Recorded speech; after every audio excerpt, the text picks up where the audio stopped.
नमस्कार। आज हम एक ऐसी लाइन की बात करेंगे जो सुनने में तो बहुत सीधी सादी लगती है, पर अपने अंदर यादों का एक पूरा समंदर समेटे हुए है। ये सिर्फ शब्द नहीं है, ये तो एक एहसास है। जरा सुनिए। दोस्ती और दोस्तों से उधार के दिन थे। वो दिन भी क्या दिन थे। ये लाइन सुनते ही मन एकदम से स्कूल की उन्हीं गलियारों में, उन्हीं क्लासरूम्स में पहुंच जाता है जहां जिंदगी बिल्कुल बेफिक्र थी। ऐसा होता है ना। लेकिन कभी सोचा है कि इतनी सिंपल सी लगने वाली बात में आखिर इतनी इतनी गहराई है क्यों? चलिए, आज साथ मिलकर इसे परत दर परत खोलने की कोशिश करते हैं। तो देखिए, इस पूरे एहसास की जो नींव है ना, वो है दोस्ती। और स्कूल वाली दोस्ती, और वो तो कुछ और ही होती थी। ये सारी कहानी शुरू होती है एक रिश्ते से। एक ऐसा रिश्ता जिसे हम खुद चुनते हैं। ये खून का रिश्ता नहीं होता, ये तो दिल का, भावनाओं का रिश्ता होता है। और पता है, ये सिर्फ एक रिश्ता नहीं था, ये एक अटूट बंधन था। उस वक्त तो सच में यही लगता था कि ये दोस्त, ये तो जिंदगी भर साथ रहने वाले हैं। कोई शर्त नहीं, कोई बनावट नहीं, बस सच्ची दोस्ती। कहते हैं ना, स्कूल की दोस्ती वो बंधन है जहाँ कोई हिसाब किताब होता ही नहीं। जो भी होता है बस दिल से होता है। अच्छा, अब उस लाइन के दूसरे हिस्से पर आते हैं, उधार।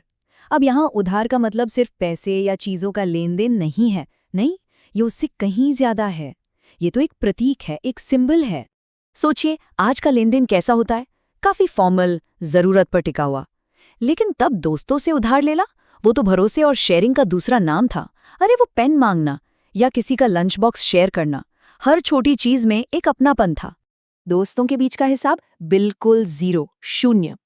कभी दिमाग में ये बात आई ही नहीं कि अच्छा, आज मैंने अपना टिफिन शेयर किया है तो कल उसे भी करना ही पड़ेगा। अरे नहीं, सब कुछ बस भरोसे पर चलता था। तो जब ये दोस्ती और वो उधार वाला भरोसा मिलता है ना, तो उससे एक बहुत मजबूत चीज बनती है। और वो है वो दिन वाला एहसास। और जब हम सब एक लंबी सांस लेकर कहते हैं, हो वो दिन भी क्या दिन थे, तो ये सिर्फ एक लाइन नहीं होती।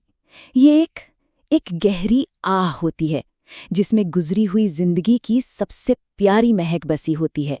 तो आखिर क्या था उन दिनों में ऐसा खास? क्या चीजें थी वो? सीधी सादी जिंदगी यानी सरलता, कोई फिक्र नहीं यानी बेफिक्री, एक दूसरे पर अटूट विश्वास, और इन सबसे ऊपर वो गहरी वाली दोस्ती। चलिए, अब ये समझने की कोशिश करते हैं कि ये यादें इतनी पावरफुल क्यों होती हैं, क्यों आज भी ये हम पर इतना असर करती हैं। तो ये पूरी याद बनती कैसे है? देखिए, स्टेप बाय स्टेप। सबसे पहले दोस्ती की एक मजबूत नींव रखी जाती है। फिर उधार जैसे छोटे छोटे लेन देन से उस पर विश्वास की परत चढ़ती है। और जब ये दोनों चीजें मिल जाती हैं, तब जाकर तैयार होता है यादों का वो कीमती खजाना, जो फिर पूरी जिंदगी हमारे साथ चलता है। तो कुल मिलाकर ये लाइन हमें बस उन्हीं दिनों की सादगी, भरोसे और बेफिक्री की याद दिलाती है। एक ऐसा वक्त जब रिश्तों में कोई हिसाब किताब नहीं था। सवाल बस ये रह जाता है कि जब हम अपनी आंखें बंद करते हैं, तो हमारे अपने वो दिन कौन से होते हैं?